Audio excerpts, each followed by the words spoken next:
पनवेल महामार्गावरील कळंबोली सर्कलच्या विस्तारीकरणाच्या कामामुळे राजकारणात मोठा गदारोळ माजलाय।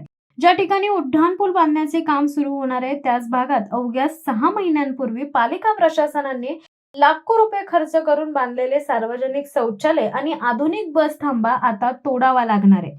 शिवसेना उद्धव बाळासाहेब ठाकरे गटाचे विधानसभा समन्वयक प्रदीप ठाकूर यांनी थेट पालिका प्रशासनाच्या कारभारावर हल्लाबोल करत जनतेच्या पैशांची ही अक्षम्य उधळपट्टी कशासाठी केली असा संतप्त सवाल विचारलाय।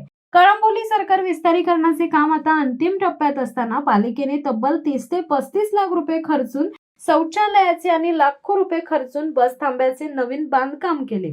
आता हे बांधकाम बाधित होणार असल्याचे स्पष्ट झाले आहे। यावर आक्रमक भूमिका घेत प्रदीप ठाकूर म्हणाले, कळंबोली सरकारच्या विस्तारीकरणाची कल्पना पालिका प्रशासनाला नव्हती का? जर होती तर जनतेच्या पैशांची अशी होळी का करण्यात आली? एका बाजूला महामार्ग प्राधिकरणाकडून बांधकामे आणि वृक्षतोडीच्या नोटिसा दिल्या जात असताना त्याच ठिकाणी पालिकेने ऐनवेळी 35 लाख रुपये खर्ची घालून हे शौचालय उभे केले। यातून पालिकेने काय साधले?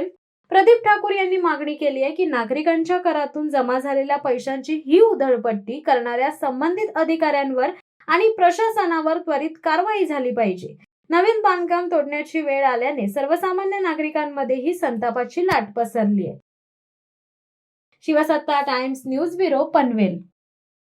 धडक बेधडक वृत्त देणाऱ्या आपल्या शिवसत्ता टाइम्स न्यूज चॅनलला लाल बटन दाबून सबस्क्राईब करा आणि बेल आयकॉनला क्लिक करायला विसरू नका।